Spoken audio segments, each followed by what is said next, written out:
تعالوا مع بعض يا شباب نشرح اهم فيجواليز من الفيجواليزيشنز اللي الداتا اناليست بيستخدمها ولا غنى عنها في الداشبورد اللي بينشئها، وهي جزئيه البار تشارت والكولوم تشارت. لما نيجي نبص على جزئيه البار تشارت نلاقي ان اهم حاجه بيستخدم فيها هي جزئيه الكومباريزون او جزئيه المقارنات. طيب ازاي بقارن وازاي اصلا بيشتغل؟ اي فيجوالايز عندي فيه اساسيات معينه لازم يحتاجها عشان يشتغل. اهم حاجه بقى عشان البار تشارت والكولوم تشارت بتوعي دول يشتغلوا بشكل فعال جدا هي جزئيه ان انا يبقى عندي بيانات في الاكس اكسس وبيانات في الواي اكسس. طيب هل في معايير معينه لازم احطها في الاكس اكسس والواي اكسس عشان تطلع الفيجوالايز بشكل مظبوط ودقيق؟ عندي الاكس اكسس في الشكل اللي قدامك ده. الاكس اكسس لازم يكون عليه بيانات وصفيه، زي على سبيل المثال مثلا عايز اقارن مصر منتج الصادرات بتاعت مصر مثلا مع الصادرات بتاعت الدول الاخرى، او مثلا عايز اقارن انا مثلا متجر الكتروني وعايز مثلا اشوف انا المنتجات اللي بعت بكام من كل منتج. ده اول حاجه. اسماء المنتجات دي هي اللي بتتحط على الاكس اكسس زي ما انتم شايفين كده، والواي اكسس بنحط عليه البيانات الرقميه اللي هي ايه؟ المبيعات بتاعتنا.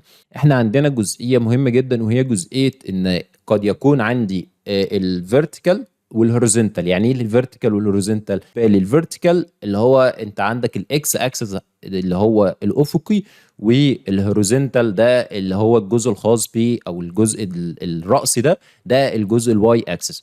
اعكس بقى الكلام ده لو انت هتشتغل هوريزونتال. تمام. طيب تعالوا نشوف الكلام ده عملي هيكون شكله عامل ازاي. بس في جزئية اخرى، ان انت تعمل حاجة اسمها الستاجد فيرتيكال بار، وهي جزئية ان انت محتاج تعمل بدل ما انت زي مثلا المثال اللي عندنا ده، انت مثلا مقسم المبيعات بتاعتك مثلا لاست يير والبادجت والاكشوال. لا، انت عاملهم في 3 اعمده مقارنه مع منطقه معينه او منتج معين. لا، انت مش عايز تعمل كده، انت عايز تحطهم كلهم في عمود واحد، والعمود ده مقسم بالوان مختلفه بناء على الجزئيه الخاصه بقيمه كل واحد فيهم. طيب تعالوا نطبق ده عملي مع بعض. لما نروح للباور بي اي بتاعنا يا شباب هتلاقي ان ده الشكل الطبيعي جدا اللي احنا بنشتغل فيه، ودي الداتا اللي احنا عملنا لها لودنج المره اللي فاتت. فهتلاقي ان انت عندك الجزء ده هو ده الفيجواليزيشنز بتاعتنا، وعندك الجزء المنقط ده هو ده الجزء اللي احنا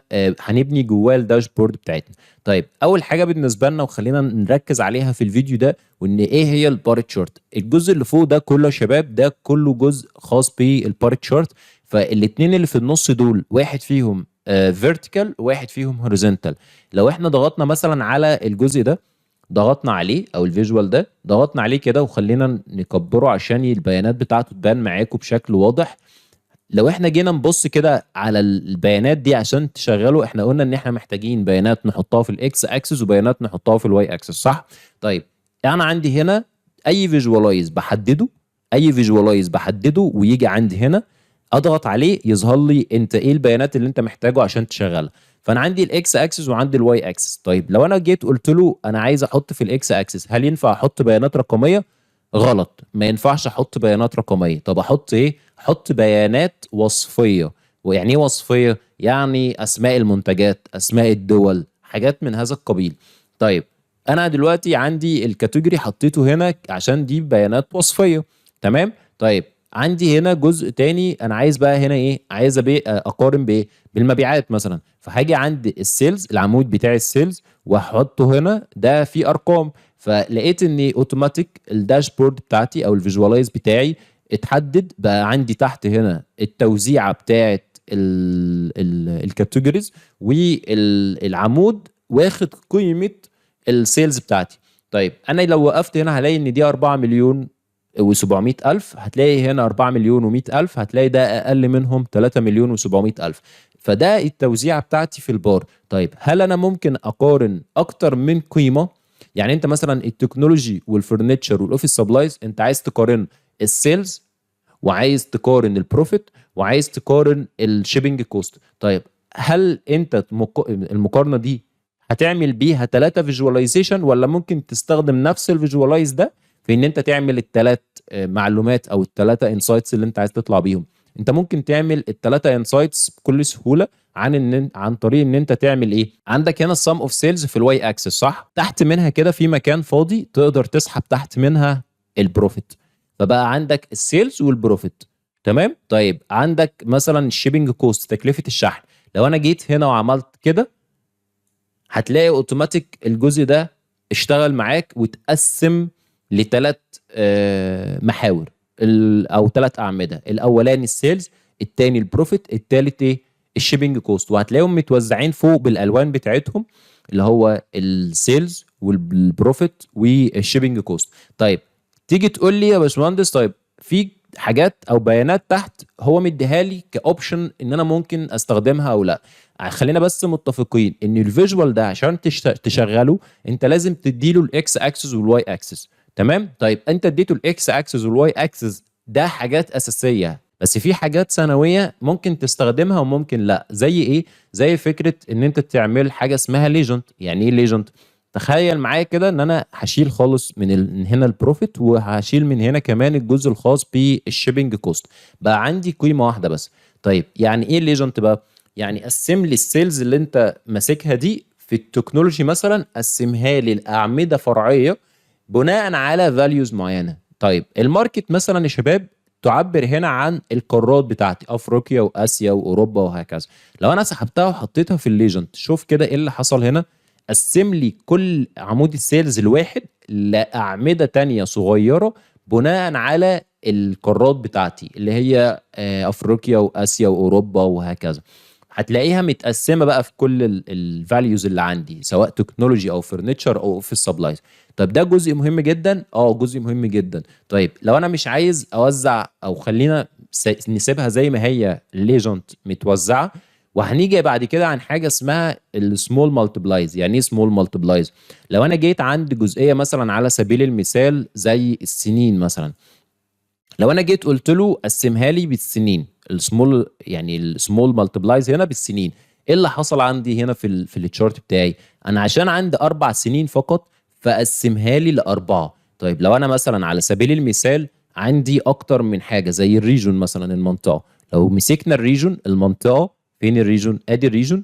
لو حطيناها في السمول مالتبلايز، شوف ايه اللي حصل. هتلاقيها مقسمها لي في كل منطقه بشكل مختلف تماما. وده يعني حاجه مش مستحبه خالص ان انا اوزع بشكل مش كويس. فانا هحط ايه؟ هحط السنه مثلا على سبيل المثال فقسمتها لي بالشكل ده. انا عندي 2012 و13 و14 و15، حتى لما تيجي تقف على اي واحده منهم هتلاقي اول معلومه عندك ان دي 2012، المعلومه دي تخص سنه 2012، وهكذا كانك عملت بدل فيجوالايز واحد انت عملت 4. طيب هل ده يستحب؟ احيانا واحيانا لا. لو انت عندك الفاليوز 2 او 3 ممكن تعمل كده، وممكن ما تعملش كده خالص. وممكن الطريقة الانسب والاحسن هي ان احنا نعمل فلتر خارجي تفلتر بناء عليه السنة، فيطلع لك الفاليوز بتاعت السنة دي بس. اوكي. ده باختصار الجزء الخاص بالفيجواليزيشن اللي هي الباري تشارت. طيب هل في جزء مثلا نتكلم عنه الجزء الخاص ب، خلينا بس نشيل الجزء ده، وخلينا كمان نشيل الماركت دي عشان يبقى عندنا الشكل بيه فيرتيكال بالشكل ده.